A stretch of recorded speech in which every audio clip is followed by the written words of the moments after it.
Time से पहले मैं बिल्कुल भी ट्रेडिंग का चार्ट तक नहीं देखता हूँ, क्योंकि एशियन सेशन में ट्रेड नहीं करना चाहता हूँ। देन 10 AM से लेके 11:30 AM के बीच में मैं एनालिसिस करता हूँ। जो भी मैं आपको सिखाने वाला हूँ वो सब आप एनालाइज इस पर्टिकुलर टाइम में करोगे। 11:30 to 2 PM London session trading time रहता है। इसमें आप लंदन के सबसे बेस्ट सेटअप्स फॉर्म होते हुए देख सकते हो। 2 to 5 PM no new entries. अगर आपका लंदन का ट्रेड ओपन है तो उसको ओपन रहने दे, लेकिन इसमें 2 to 5 PM के बीच में कोई भी एंट्री ऐड मत करना। मैंने कहा है, मैं हर लाइन जो बोलता हूँ वो बहुत कैलकुलेटेड और इम्पॉर्टेंट है इस क्लास में। कि अगर मैं कह रहा हूँ 2 to 5 के PM के बीच में एंट्रीज नहीं लगाने, और आपने अगर 3 PM को एंट्री ले ली और आपका लॉस हो गया, that is completely your responsibility. एक बात समझो, एक स्ट्रैटेजी को वर्क करने के लिए कुछ रूल्स होते हैं जिनको फॉलो करना पड़ता है, और वो रूल्स मैं यहाँ पे आपको बता रहा हूँ। 2 से 5 बिल्कुल कोई एंट्री नहीं लेने की, और 5 PM से लेके 8:30 PM तक आप न्यूयॉर्क सेशन ट्रेड कर सकते हो। एंड 8:30 बजे के बाद आपको, अगर आप 100 पिप के प्रॉफिट में नहीं हो, तो स्विंग ट्रेडिंग के लिए कोई पोजीशंस ओपन नहीं रखना है, क्योंकि स्प्रेड्स की वजह से आपके रात में मार्केट ओपन में या मार्केट क्लोज में आपके एसएल चले जाते हैं, ठीक है।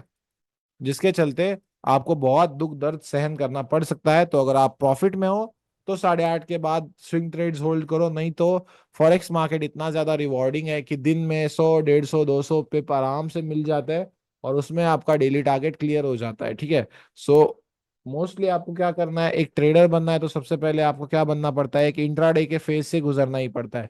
देन आप स्विंग ट्रेडर बनते हो, देन आप इन्वेस्टर बनते हो, एंड देन आप एक खुद का ब्रोकर स्टार्ट करते हो, या जो भी फर्दर आपकी चीज है, ठीक है। तो सबसे पहले याद रखो, यहाँ पे सब लोग अगर इस क्लास में बैठे हुए हो, the first step to your trading journey is becoming intraday trader.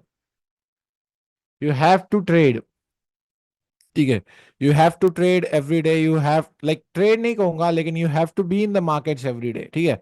That's the first phase. ये सारी पीडीएफ्स आपको प्रोवाइड किए जाने वाले हैं, so don't you worry about it. आपको सब कुछ टाइम पे मिलता रहेगा। अब तक आपके पास सिर्फ और सिर्फ 2 एडमिशन टीम के नंबर थे, लेकिन अब मैं आपको 2 ऐसे नंबर प्रोवाइड करूंगा जिसपे आप आपके डाउट्स पूछ सकते हो, और उस पे आपको जो है 24 आवर्स के अंदर आपका डाउट सॉल्व किया जाएगा।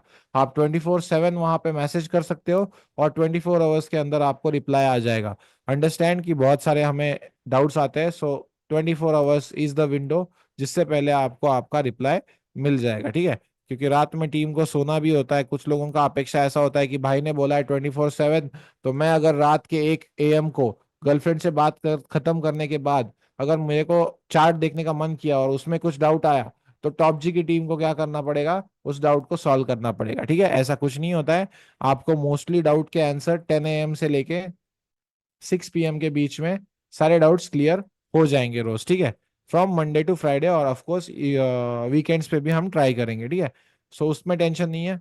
नाउ अब हम चलते हैं एक ऐसी स्लाइड पे जिसमें मोस्ट ऑफ द बिगिनर्स और मोस्ट ऑफ द जो है इवन एक्सपीरियंस लोगों को ये नहीं पता होता है, बेसिक ऑफ करेंसी पेयर।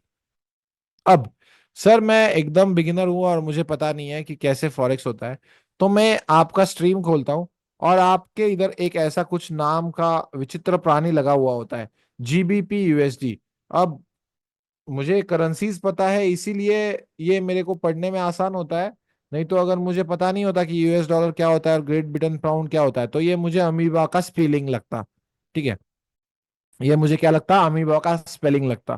तो सर मैं इतना ही बिगिनर हूं, तो सबसे पहले बात सुनो। First 3 letters is a currency of a nation, जिसको हम कहते हैं बेस करेंसी। पहले 3 लेटर्स को हम हमेशा क्या कहेंगे, base currency. And next 3 letters को हम कहेंगे कोड करेंसी। नेक्स्ट 3 लेटर्स को हम क्या कहेंगे, कोड करेंसी। अब इसके चलते मार्केट में उस पेयर की वैल्यू कैसे डिसाइड होती है ये हम देखते हैं, ठीक है।